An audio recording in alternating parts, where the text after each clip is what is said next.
sore Ibu, saya izin duduk ya Bu. Oke, selamat sore juga Dina, silakan duduk dulu ya. Oke, pada bimbingan kali ini saya ingin Dina melakukan konseling bersama dengan pasien. Tapi sebelumnya pasti udah pernah kan ya belajar di kampus, meskipun cuma sekelas ya.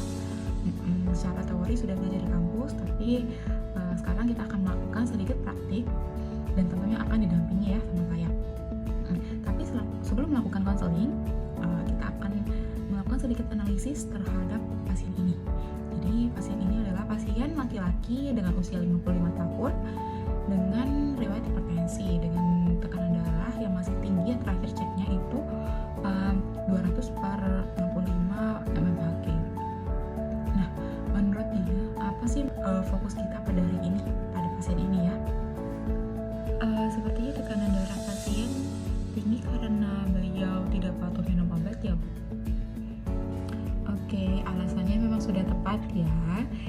Jadi memang berdasarkan wawancara bersama dengan pasien ini, memang sebelumnya pasien ini tidak rutin minum obatnya karena memang merasa sudah sehat. Dan tujuan dari konseling yang akan dilakukan ini ada 3 poin. Yang pertama, Dina akan menggali terkait kenapa sih pasien ini nggak patuh. Yang kedua, menjelaskan terkait dampaknya kepada pasien dengan catatan tidak boleh menghakimi ya. Yang ketiga, mencari solusi biar pasien ini patuh minum obatnya, gitu ya. Saya percaya Dina bisa. Jangan lupa kontak mata, nggak boleh menghakimi, harus tetap sopan dan tetap dengarkan pasien kalau memang pasien ini butuh didengarkan.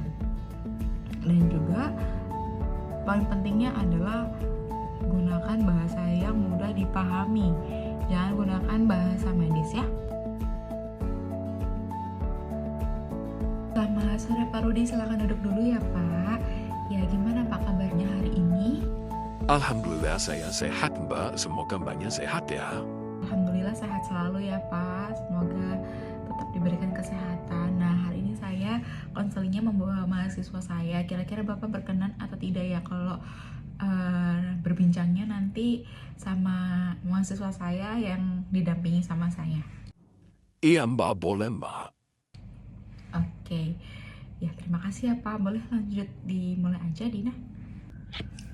Saya izin mulai ya Pak Rudi. Berdasarkan dari catatan kami, tekanan darah tinggi Bapak ini memang masih cukup tinggi ya Kak. Boleh saya tahu bagaimana Bapaknya minum obat di rumah belakangan ini? Berarti sudah saya minum lagi, kemarin saya cek darah normal, jadi saya pikir ya udah stop. Terima kasih banyak ya kakaknya sudah bantu menceritakan terkait gimana bapaknya cara minum obat di rumah. Itu emang wajar kok kalau memang sudah nggak merasa nggak merasakan keluhan, obatnya nggak diminum, itu memang cukup wajar.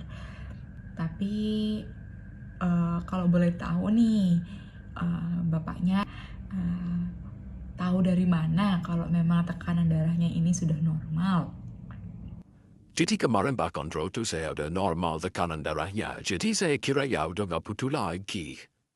Boleh saya jelaskan sedikit ya Pak terkait secara medisnya gimana ya? Oke, jadi pada penyakit hipertensi itu meskipun terlihat sehat dari luar, tapi di dalam diam-diam tekanannya tuh naik Pak tanpa kita sadari, dan biasanya tuh memang tanpa gejala seperti itu ya. Oleh karena itu hipertensi itu disebutnya silent killer, diam-diam mematikan gitu.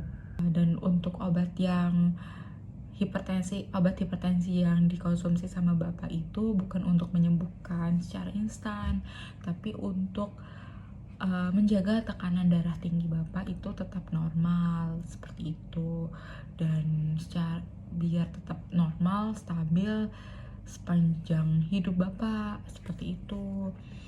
Karena untuk menghindari sakit-sakit yang lain, karena kalau udah hipertensi itu rentan gitu hubungannya dengan penyakit seperti penyakit serangan jantung dan seperti stroke gitu. Kira-kira sejauh ini yang Bapaknya pahami terkait kondisi Bapak ini apa ya?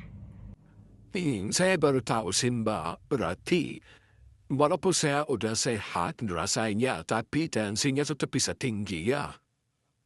Mbak, kok saya jadi takut ya Mbak? Gimana caranya biar tekanan darah saya tetap normal aja? Bagaimana jika mulai dari pulang dari sini, bapaknya mulai lagi rutin minum obat sesuai dengan jadwal. Ya Mbak, saya bisa lakukan itu, nanti saya buat alarm.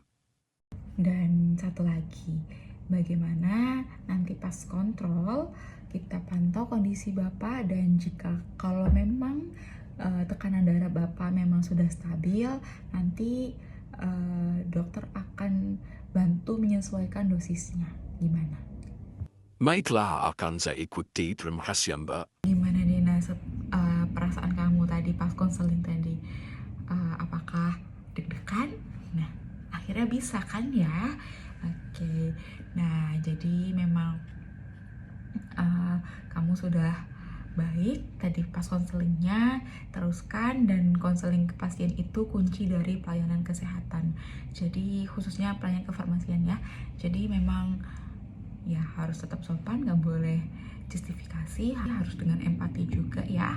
Oke, teruskan, semangat.